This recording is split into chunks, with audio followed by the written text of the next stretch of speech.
Olá, pessoal! Sejam todos bem-vindos a mais um episódio do CS Jurídico Cast. Direito claro e informação segura. Nos últimos anos, o aumento de crédito fácil e a crise econômica levaram milhares de brasileiros a uma situação de superendividamento, quando a pessoa já não consegue pagar suas dívidas sem comprometer o mínimo necessário para viver com dignidade. Pensando nisso, o Código de Defesa do Consumidor ele foi atualizado pela Lei 14.181 de 2021, criando assim mecanismos para prevenir e tratar o superendividamento, garantindo ao consumidor um caminho de renegociação justa e sustentável.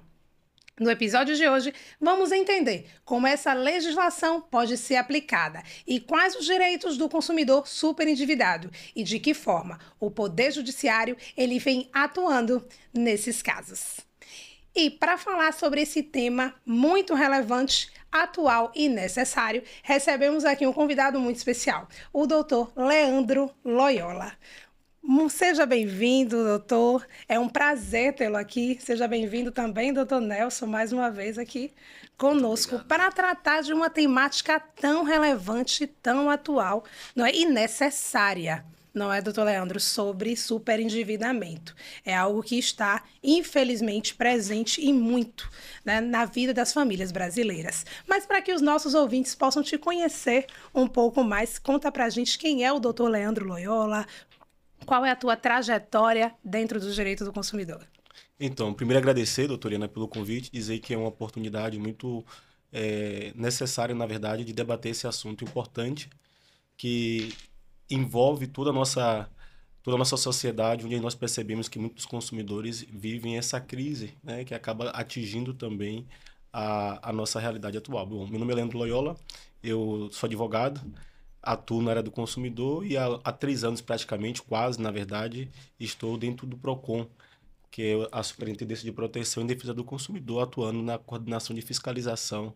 Então, a gente acompanha muitos casos, não necessariamente de superendividamento, que é uma questão individual, mas na sua coletividade, tratando práticas que são abusivas inerentes à relação de consumos. É verdade, é verdade. O superendividamento, não é, doutor Nelson, é algo, como eu disse anteriormente, é algo que está presente, doutor Leandro, na vida de muitas famílias brasileiras. Como advogado especialista em direito bancário, isso no escritório a gente vê na prática, literalmente, nas ações, respectivamente, de repactuação. E eu sempre tenho e trago um entendimento de que essa questão do superendividamento, ela perpassa por 2 fatores. Na minha perspectiva, o primeiro deles é a questão da ausência de conhecimento financeiro. Hoje, infelizmente, pouco se fala sobre educação financeira.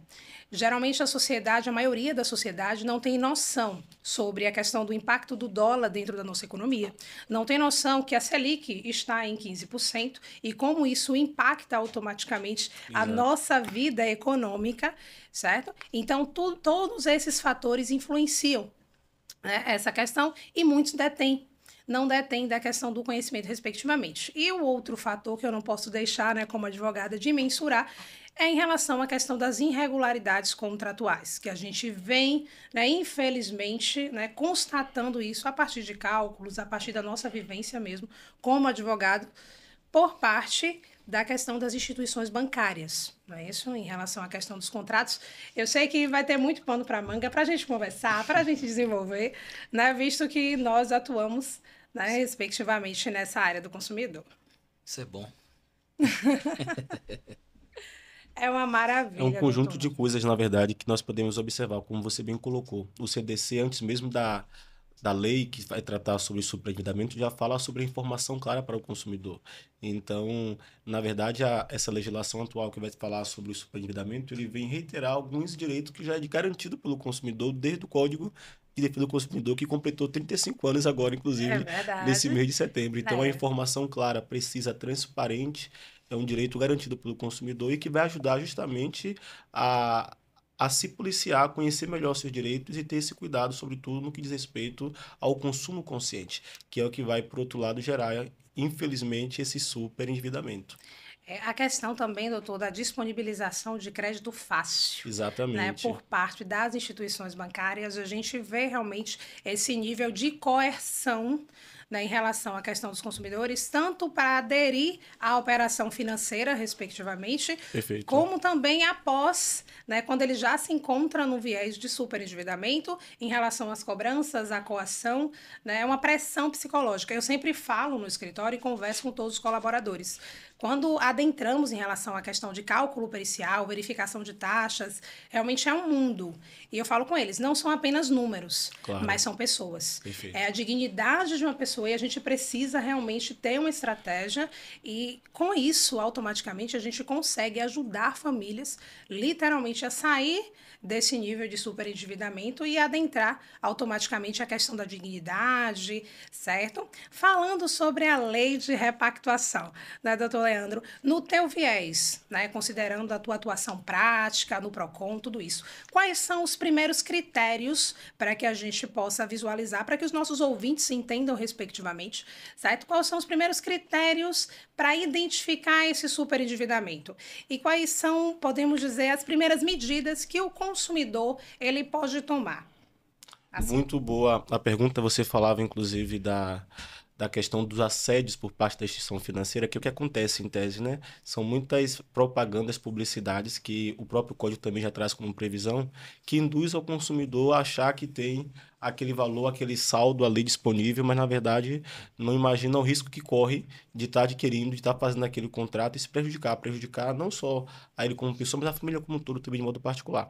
É perceptível, na verdade, que o consumidor, uma vez a família já em situação de dificuldade financeira, vai perceber que determinados contratos, muitas das vezes a pessoa já está endividado e vai atrás de outro crédito, de outros valores para poder resolver, suprir problemas que Exatamente. acontecem, na verdade, está ali trazendo para si outras problemáticas financeiras, inclusive, que vai se tornando, como diz o ditado popular, uma verdadeira bola de neve, né? E o consumidor ali acha que está resolvendo o problema, mas na verdade está cobrindo o santo para descobrir outro, trazendo também esse ditado. Então, é importante perceber que, na verdade, o cuidado precisa se dar desde o conhecimento, desde a educação financeira, que é preciso, o que é muito difícil, inclusive, porque nós não temos esse hábito. Nós não aprendemos na escola a cuidar da nossa vida financeira. A gente aprende tantas coisas, como o português, que é a nossa língua, até a língua estrangeira também, como o inglês, enfim. Verdade. Mas o cuidado com a vida financeira, como se organizar financeiramente, é uma temática que muitas das pessoas que sofrem hoje com superendividamento não têm a oportunidade de aprender isso em sala de aula. Então, vive isso já na prática, na dor, eu diria, no sofrimento, né? É verdade, doutor. E fica aqui um alerta, né? E também ressaltando a importância de espaços como esse. Claro, com para que a certeza. gente possa realmente disseminar o conhecimento, trazer pessoas profissionais como o doutor, para delimitar, para estabelecer realmente e fazer com que o público, de fato, entenda a tal temática, como é que funciona essa repactuação. Nós já tivemos episódios também que já falamos sobre, trouxemos aqui, inclusive, um especialista em educação financeira. Ele explicou como é que funciona automaticamente toda a sistematização, o quanto influencia hoje dentro da nossa economia. Realmente a falta de conhecimento, né, em relação a essa temática vem gerando, né, todo esse viés também. E interessante que o doutor falou sobre a questão da bola de neve, né? Que muitos vão adentrando em empréstimos e é algo realmente que a gente vê no dia a dia, que é algo corriqueiro. Isso me fez ressaltar a questão das renegociações. Sim. Né? Que uma vez que o consumidor ele não consegue automaticamente pagar, né, o banco ele propõe a renegociação, mas ele não tem noção em relação à questão das taxas de juros, né, de todo o sistema de amortização que está ali por trás da situação financeira, por trás de toda aquela operação financeira, respectivamente. Que muitos deles não acreditam, né, de fato, que no caso em tela existe a operação e você renegociando ali, você já renegocia com juros, então a dívida só aumenta e muitas vezes há o descarte, né, do que foi automaticamente pago anteriormente, e eles dão uma espécie do troco, né? É aquele valor que eles disponibilizam a partir da renegociação. Então, tudo isso precisa realmente ser esclarecido, né, doutor Nelson, por parte do consumidor. E é importante frisar também, doutora, que embora o Código de Defesa do Consumidor traga como proteção e a obrigatoriedade de se observar o princípio da informação, razoabilidade, proporcionalidade, boa-fé objetiva, isso teoricamente, doutor Leandro, como alguém que faz parte, que atua no PROCON, setor de fiscalização, correto? Exato, perfeito. Isso. Deve saber mais do que eu, que a teoria é linda. Claro. Né? É. Eu, como atuante também na área do direito do consumidor, e pego muitas demandas de empréstimos consignados, RMC, RCC, CC. e eu sei que não é passado para o Consumidor. contratante, o consumidor, a informação correta. Muitas vezes esse consumidor ele pensa que vai receber um cartão de crédito comum que após o seu uso ele vai pagar a fatura. A instituição financeira muitas vezes não informa que ele tem a opção de efetuar o pagamento do valor integral para poder se livrar daquela dívida na fatura do mês seguinte. Do contrário, o que é que eles fazem?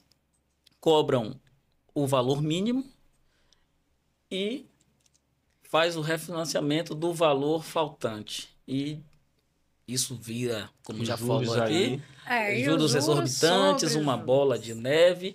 E eu tenho uma bronca, aqui eu posso falar, em relação aos juizados especiais. Porque, na prática, me parece que não observam a questão da vulnerabilidade do consumidor, a forma que foi feito esse contrato. Muitas vezes o preposto da instituição não sabe informar sequer se foi disponibilizado um contrato para o contratante ter ciência de fato do que é que ele está contratando. E aí a gente tem decisões. Tem turmas que decidem de uma forma, tem turmas que decidem de outra. E você fica com o cliente no meio daquela situação, o consumidor no meio daquela situação, no meio daquele fogo cruzado, diante de uma insegurança jurídica, sem saber exatamente, né, como se sair dessa situação.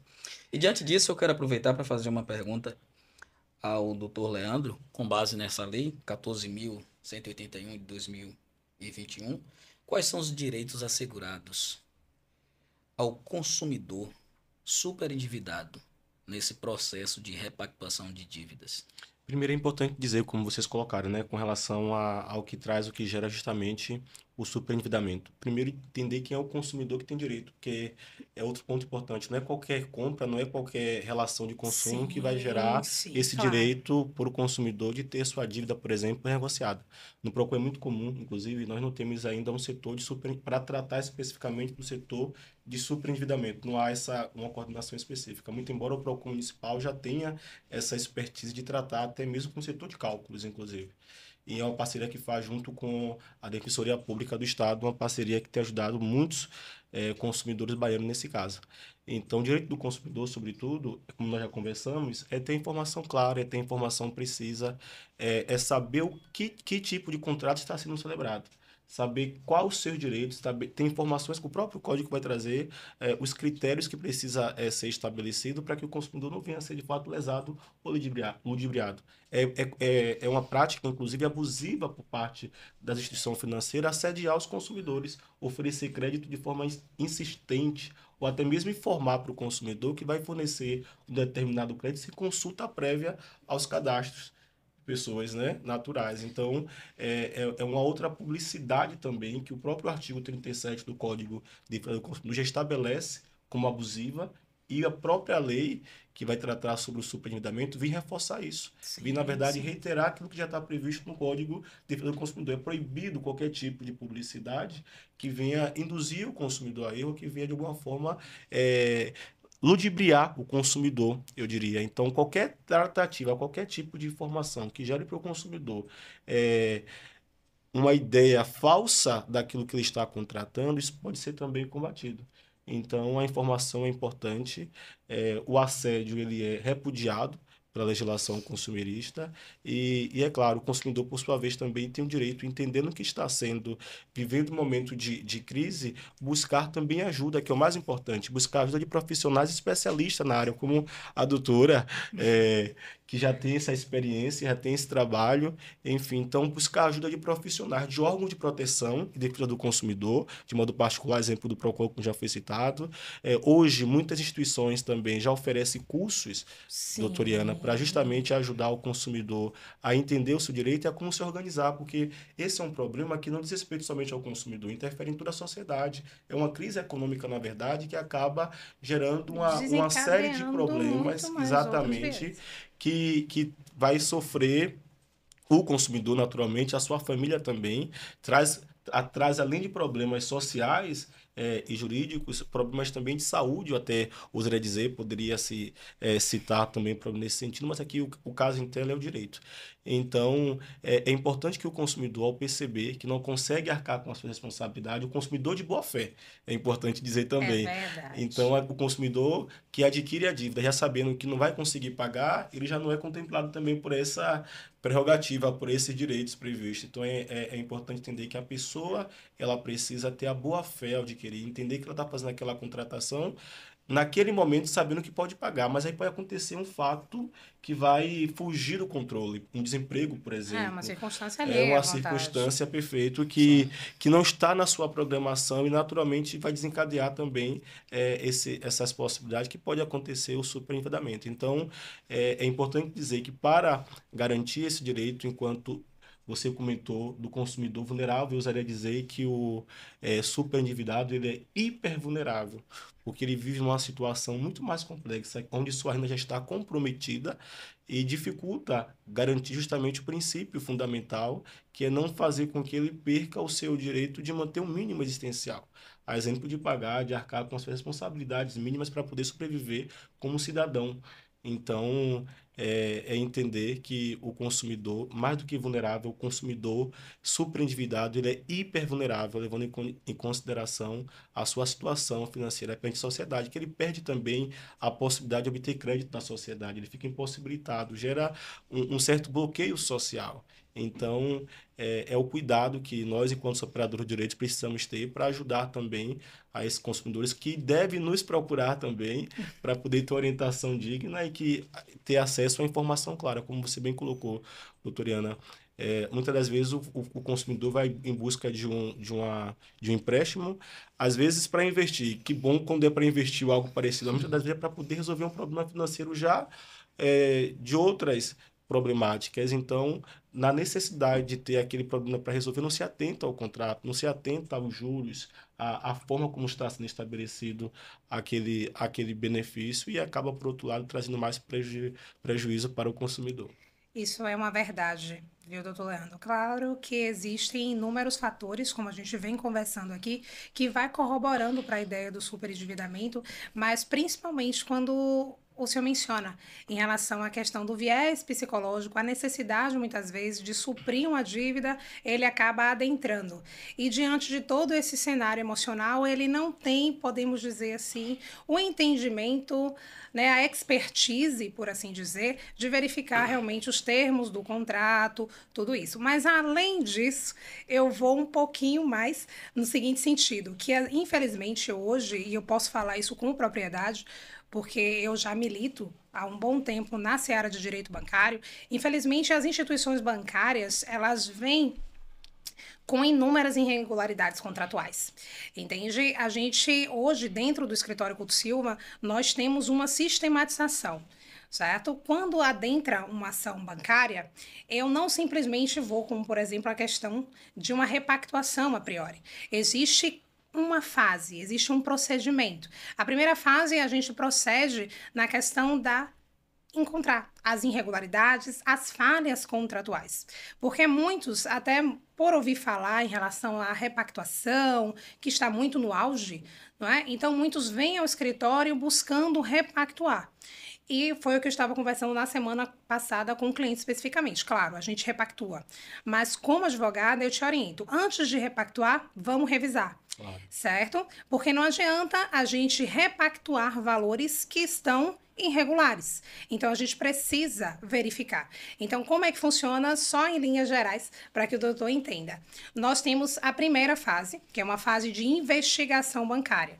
certo? Automaticamente nós realizamos cálculos periciais, nós buscamos também a questão dos contratos, aí é um outro viés, né, a dificuldade que se tem o consumidor hoje de conseguir uma cópia do contrato. Mas existem meios para isso, inclusive através do próprio Banco Central, certo? Então, além de tudo isso, da questão dos contratos, hoje a gente consegue verificar que nessa fase de cálculo pericial, que existe uma taxa de juros que está sendo cobrada, e quando realizamos o cálculo, descobrimos uma taxa real, entende? Ou seja, automaticamente não é a mesma taxa que o consumidor está pagando dentro da operação que está prevista no contrato. Sim. Essa é a primeira irregularidade, que eu converso sempre com eles. Uma vez que a gente detectou o erro, aplica-se o entendimento da súmula 530 do STJ, certo? Se a instituição bancária hoje ela não consegue comprovar, né, propriamente dito, qual é a taxa que ele está aplicando na operação, aplica-se a taxa média de mercado. Então, a gente vai buscar, né, através do Banco Central, né, a taxa média de mercado com base nos parâmetros do Bacen, certo? Essa aplicabilidade. E a partir daí, muitas vezes, tratando até de consignado, como bem pontuou o doutor Nelson, muitos contratos já estão quitados. Porque quando a gente aplica automaticamente a taxa do Bacen, certo? E diante do lapso que vem sendo descontado no contra-cheque, por exemplo, do servidor público, respectivamente, esse contrato está quitado.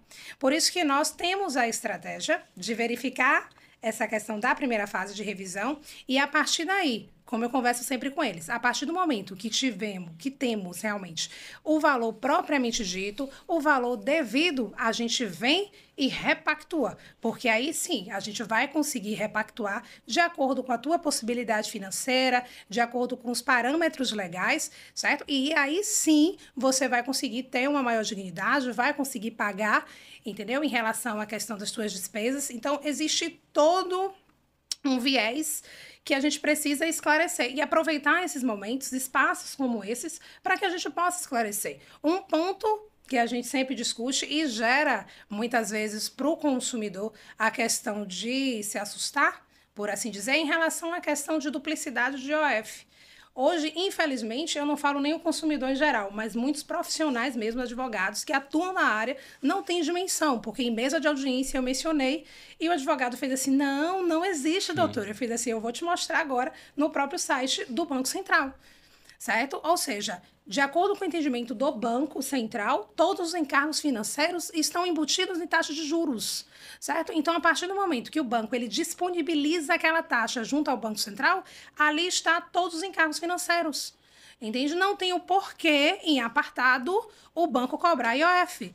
E a gente vê comumente, certo? Em empréstimo pessoal, em consignado, a gente vê ali a taxa de juros prevista no contrato, respectivamente, e a gente vê ao lado o valor referente ao imposto sobre operações financeiras. Ou seja, o banco ele vem cobrando em duplicidade. E a gente vem logo no início do processo, né, que propriamente dito é a segunda fase, né, do nosso procedimento, é a ação judicial, a gente vem afastando, respectivamente, a questão da duplicidade do IOF, muitas vezes também a questão de venda casada, gente, de seguro. Quem nunca viu isso? Quem atua em bancário? Exatamente. O seguro prestamista, que é obrigatório, que eles me dizem que é obrigatório. Não, doutora, foi obrigatório para fechar a operação.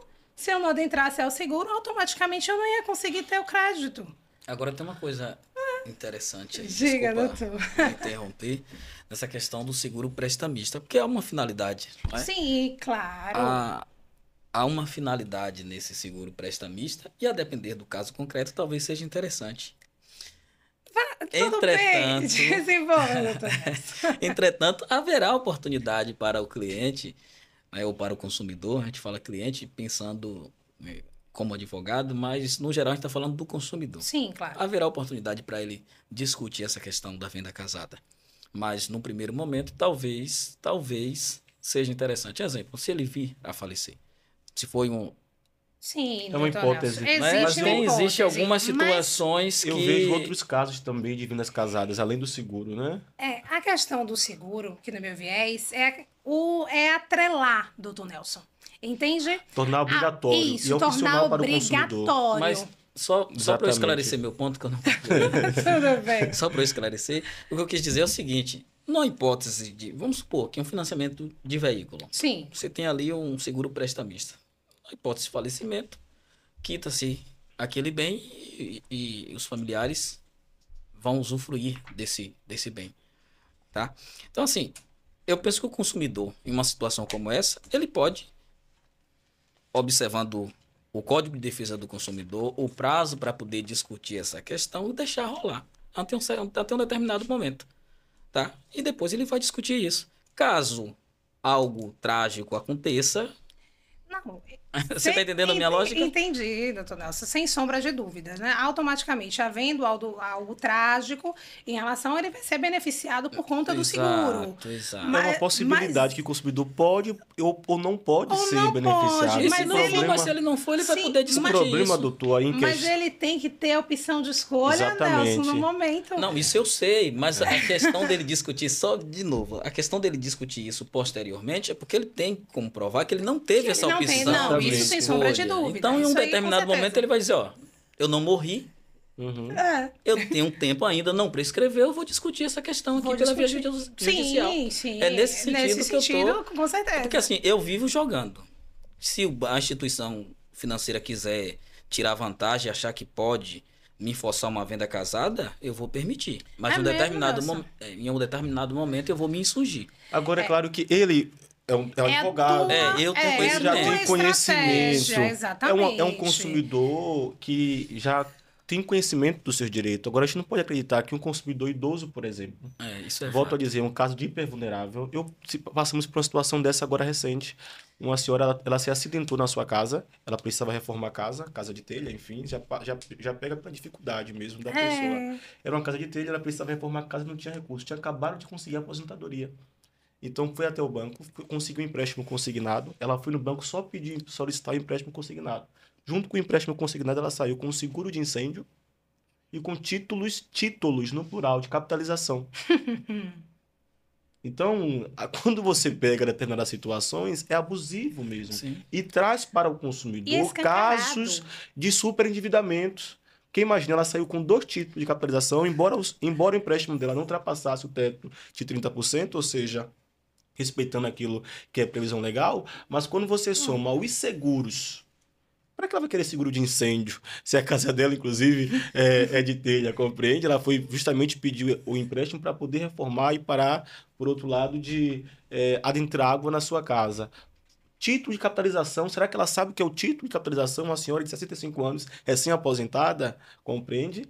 Pode acontecer até de falecer, ter esse, como você me colocou, se fosse o caso do seguro prestamista, sim, a família seria contemplada, mas e aí, às vezes a família nem sabe que ela contratou esse serviço e está ali sendo descontado mensalmente do seu valor. Ela está com situação que ela não consegue arcar com suas dívidas, porque está com o seu benefício comprometido, seja com empréstimo, seja com os títulos de capitalização, e volto a repetir, títulos no plural, não foi um título de capitalização, mas os seguros, que ela nem sabia que estava contratando. Então, são casos mesmo absurdos e são práticas abusivas que precisam ser coibidas, seja pelo judiciário, seja pelos órgãos de proteção e defesa do consumidor. Com certeza. E são práticas, infelizmente, para a gente que atua na área, são práticas escancaradas. Exatamente. Quando o senhor estava falando, doutor Leandro, em relação à questão, meu amigo, desse caso dessa senhora, me remeteu a um caso do escritório, que é justamente que ela teve comprometido da aposentadoria dela cerca de 90%. Imagina você. Aí ela me disse, doutora, eu tenho hoje, para pagar minhas despesas, é real. Eu só não vou dizer o nome da instituição bancária aqui e não da consumidora, né? Por conta da LGPD, da Lei de Proteção de Dados. Mas ela recebe hoje, mensalmente, sabe quanto? R$110. Como é que sobrevive? Como é que paga alimentos?